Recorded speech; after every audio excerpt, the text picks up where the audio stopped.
It's easy for a farm to create Maze Master Trivia to give their customers a completely new and exciting way of navigating the corn maze. The first step is to come and purchase a program for your farm. Just go to mazetrivia.com, scroll down to the bottom, and click Order Now. There you'll be able to use either a credit card or a PayPal account to purchase a program, and within 48 hours you'll receive an email with your login information. Once you have that, come back to mazetrivia.com, click on the farm login on the left-hand side, and then you will need to enter your login information. Once logged in, you'll see that there's already some information that you provided during your purchase has been loaded in there for you, such as your farm name, a quick description of your farm, your location, and more. Now you can always edit this information, and this information is fairly basic. So right now, we're going to go and look at what it takes to create a maze. Now below this, you will see that this farm has selected to have the pre-made questions available with the complete package. Right now, there's only 2 sets of questions that have been activated, but certainly there will be more questions available for most farms to use with their maze trivia program. Now, we'll go and click to view the mazes that are available for this farm, right under the farm functions here. Now on this page, we can see that one maze has already been created for this farm. But today we want to create a new maze. So we're going to come up to the upper left-hand corner and create a maze. And we need to give this maze a name. So let's say that this is the challenge maze. And we're going to give a description here.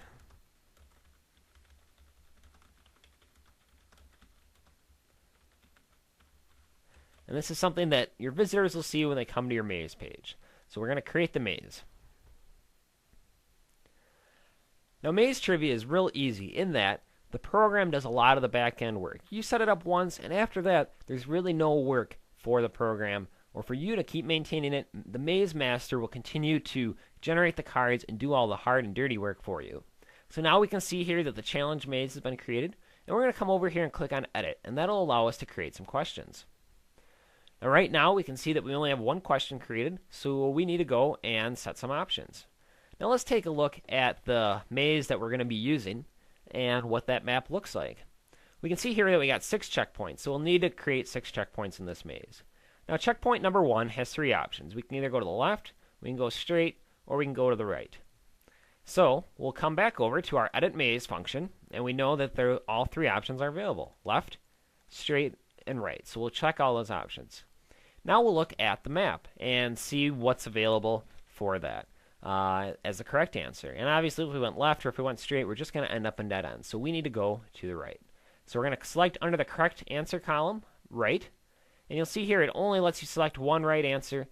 So make sure that you're only setting one answer as a possible correct answer. We're going to add another checkpoint then, and we're able to look at checkpoint number 2. So for number 2, we can again see we have a left, a right, and a straight option available. Now the right and the straight will basically just lead in a circle, so we'll consider both of those wrong answers. So we're going to select left, straight, right, and the left-hand turn is going to be correct. Now we're ready for checkpoint number 3. Now on checkpoint number 3, because this one's a little bit past this other dead end here, we're going to say that there's only 2 options available, either going straight or to the right. So when we do this, by clicking only straight and right, the program will only require the questions that are entered to only have one incorrect answer for this. And we know we need to go straight, and we can do that. So real quick here, we'll go ahead and add our other 4 checkpoints. Number 4 is going to have 3 options going to the right. Number 5 is only going to have 2 options going to the right and going straight. And we'll select straight as the correct answer there. And for our final checkpoint, we're going to go either left or right. So you can see that this is really built to customize for each maze. And when you're setting your checkpoints up for your maze this year, you'll want to take into consideration that the checkpoint is somewhere that will help and work well with the trivia. So when we've entered all our checkpoints, we're going to hit Save Changes. And we'll give that just a second to load through the system. Alright, we can see that the page is finished refreshing at the top, so now we're going to go back to the maze list. We can now see our challenge maze has 6 checkpoints here, and it's saying that it's not visible. And this allows you to create a maze or work with a maze without actually having it live. Or if you have an account from a number of years, you can archive old mazes and still keep those setups there, just in case you'd ever need to refer back to that. But we want to make this visible to the public, so we're going to go and change our visibility. So we'll click on Change Visibility, and we're going to make this maze visible. Once we've clicked the button in front of Visible, we'll hit Change. And now you'll see on the right-hand side here, a public link is available.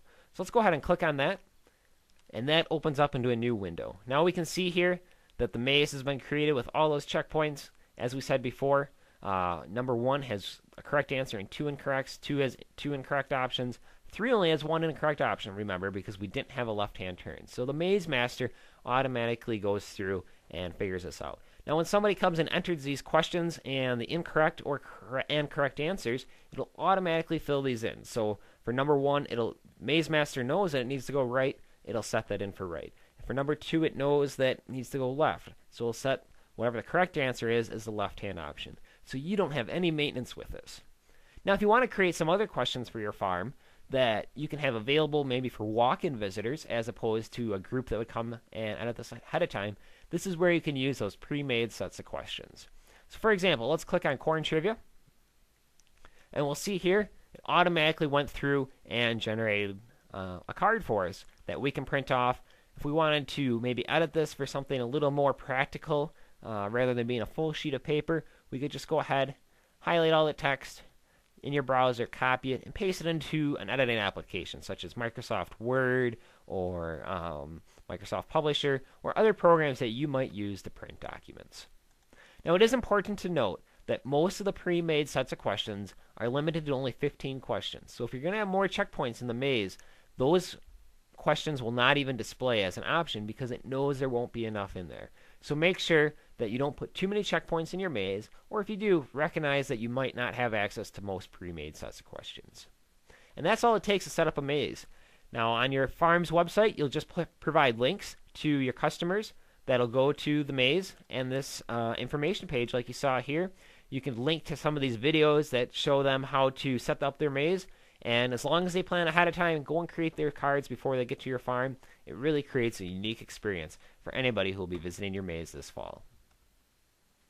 Now the benefit of having the maze trivia at your farm is that it really helps to draw in groups. Where maybe corn maze texting provides a fun game, or maybe some finger games, or just a standard trivia where you just have signs posted in the field might be something fun. The trivia really draws in new customers for your farm. For example, let's say you have a school coming on a field trip. They can practice for an exam they're going to be having the next week, or the teacher can cover a topic that they're going to be learning about class. So this is really a great way to market with the field trip information that you send out to teachers in the fall about what's happening on your farm and with your corn maze. Maybe it's a great way to draw in church groups or Sunday school classes. Where a youth group might come from a church, a Sunday school class normally wouldn't, because it really just doesn't fit in with what they're doing. But this you can tie in maybe a Sunday school lesson and have it be something fun that they do when they come out, or be an activity that they do later in the day. So lots of different opportunities for groups. Look at our website, and there's lots of great suggestions of how to market this to your customers. We hope you add Maze Master Trivia, and even for those of us who aren't real great with the computers, it's a great, easy way to set up your farm.